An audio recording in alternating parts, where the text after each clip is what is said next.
Hi, I'm Mark Wildeman, and this is my tort liability project and presentation. Definition of the tort is defined as a civil wrong where one person causes damage or injury or harm to another person. And there's two major types of torts out there. There's intentional and then there's negligence. In most cases, the negligence tends to be where schools can find themselves a little bit into more of a problem. Intentional tort is simply when you intend to do harm to another. A common school-related intentional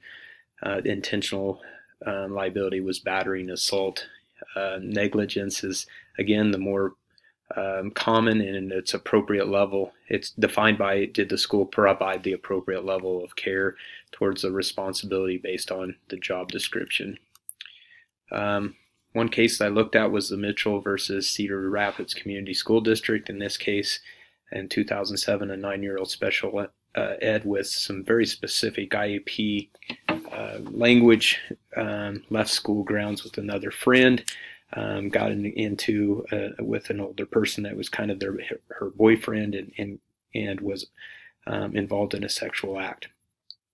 The parents were upset about the situation, and they filed suit because of negligence towards the school district.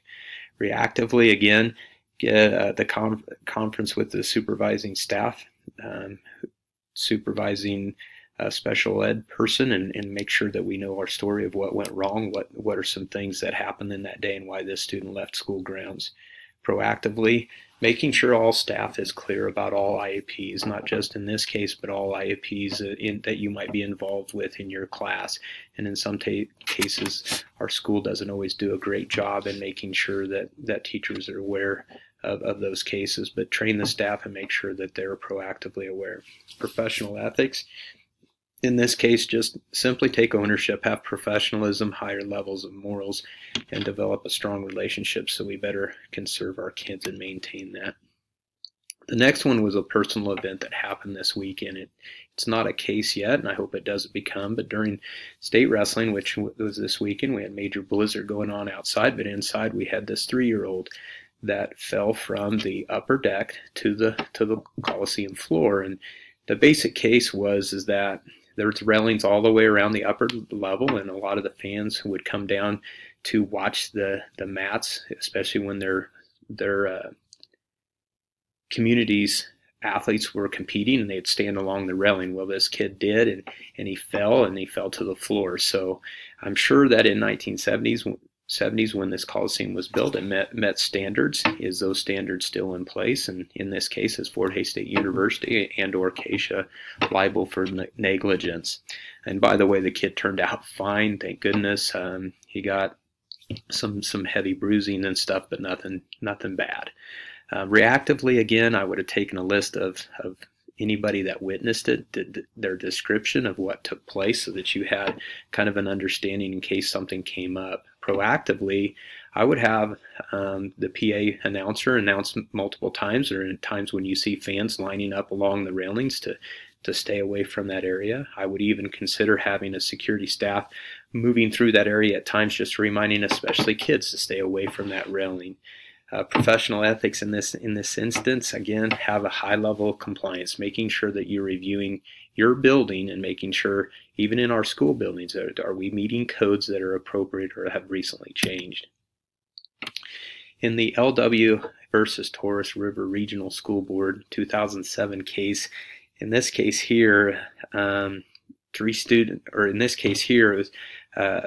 child was, I guess, not protected appropriately through discrimination of harassment and bullying. And I wanted to do one such as this, but this was this 4th grade student that was harassed and bullied based on his sexuality. And the parents even went as far as moving the student out of the district to another district, but reached a level of concern that they filed suit that they didn't have a safe, sound environment in that school district. So this is reality, especially in the world of cyberbullying and things of that nature too that are going on. So I wanted to research that. But reactively, in-service staff and recognize the Discrimination Act and what that looks like. Make sure students are aware also of any of those behaviors that are not acceptable, and inform parents of guidelines and consequences of things that that should have been taking place in this action. Proactively develop policies and procedures needed to follow documenting and preventing such acts and harassment and bullying. What's your staff supposed to be looking for? How are they supposed to react to it? Who do they need to report to it, et cetera, et cetera. So, and making sure that they're protecting the social and emotional concerns. Professional ethic benefits, proper levels of counseling is in place. Strict guidelines that are in place can also help in making sure you're meeting this high standard. The Tinker versus the Des Moines School District. Here in this case, you had 3 gentlemen wearing in the 1969, very similar to an Olympic event that took place, black armbands, and they were basically protesting the policies of the Vietnam War.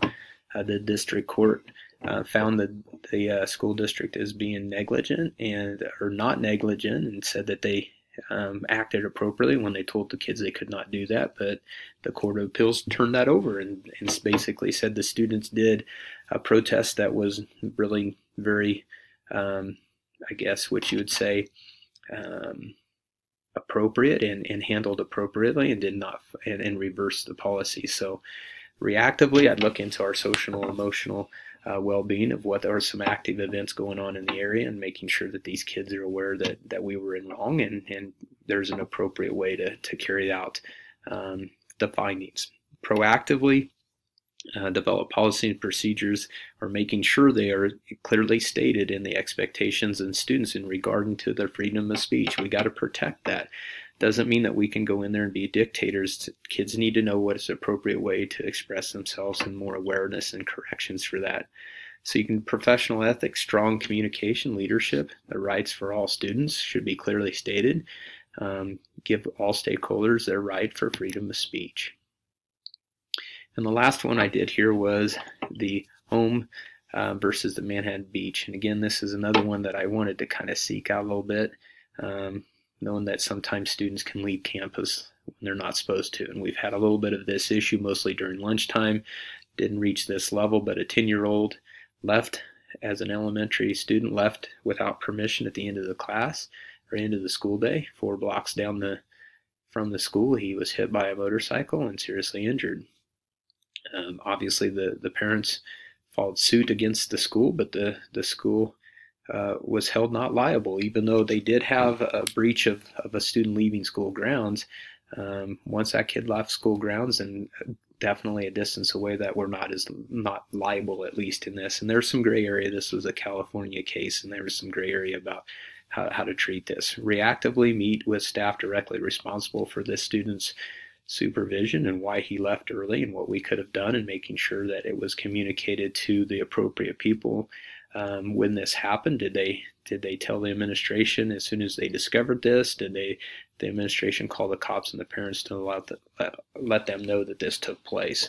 Proactive, again, train and make sure your staff knows clearly what to do and how we should hold students accountable by taking roll at each hour and keeping them accountable of what classes, and that they are not leaving school grounds.